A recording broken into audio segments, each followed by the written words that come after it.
Hello all welcome back to my channel. ఈరోజు మన special video ఏంటి అంటే గుత్తి వంకాయ కూర అండి. ఎప్పుడు చిన్న వంకాయలతోనే కాకుండా ఇలా పొడుగు వంకాయలతో కూడా ఒకసారి ట్రై చేయండి. టేస్ట్ అయితే చాలా బాగుంటుంది. ముందుగానే 2 పెద్ద ఉల్లిపాయలు కట్ చేసి పక్కన ఒక పెట్టేసుకోవాలి. ప్యాన్ తీసుకొని ఆయిల్ వేసేసుకొని జీలకర్ర ఉల్లిపాయలు మొత్తం వేసేసుకొని వేయించేసుకోవాలి. వేయించుకున్నాక మనం కట్ చేసుకొని దాంట్లో మనం తయారు చేసుకున్న మసాలాని పెట్టుకోవాలి. ఈ మసాలాకి నేనేం వేసాను అంటే ఒక స్పూన్ కారం, ఒక స్పూన్ ఉప్పు, ఇంకా garam masala powder, cinnamon powder ఇవన్నీ కలిపేసుకొని కొంచెం ఆయిల్ కూడా వేసుకొని పెట్టేసుకోవాలండి.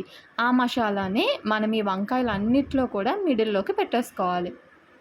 పెట్టేసుకుంటే ఈలోపు మనకి ఉల్లిపాయలు కూడా మంచిగా వేగిపోయాక మనం దాంట్లో అల్లం వెల్లుల్లి పేస్ట్ ఒక స్పూన్ వేసుకొని బాగా కలిపేసుకోవాలి.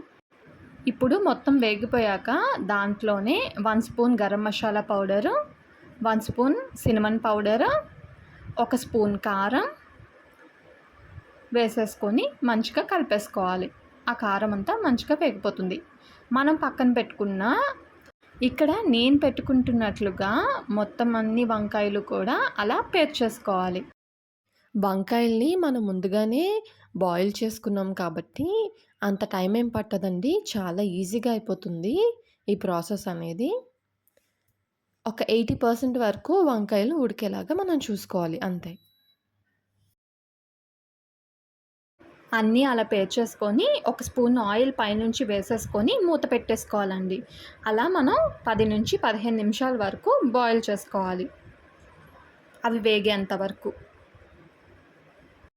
మళ్ళీ ఒక స్పూన్ ఆయిల్‌ని యాడ్ చేసుకొని కొంచెం వేగనివ్వాలి. ఒక స్పూన్ మిరియాలని తీసుకొని దంచుకొని పెట్టుకున్నాను. ఆ పౌడర్‌ని మనం దీంట్లో యాడ్ చేసేసుకోవాలి. యాడ్ చేసుకొని మంచిగా కలిపేసుకోవాలి ఒకసారి. దాంట్లోనే నేను కొరియాండర్ పౌడర్‌ని కూడా యాడ్ చేస్తున్నాను. ఎక్కువగా మసాలాలేమీ అవసరం లేకుండా చాలా ఈజీగా ఈ కర్రీని చేసేసుకోవచ్చు. మీరు కూడా ట్రై చేయండి. ట్రై చేసి ఎలా ఉందో కామెంట్ చేసేయండి. ఈ వీడియో కనుక మీకు నచ్చితే లైక్ చేసేయండి. సబ్స్క్రైబ్ చేసుకోవడం మర్చిపోవద్దు.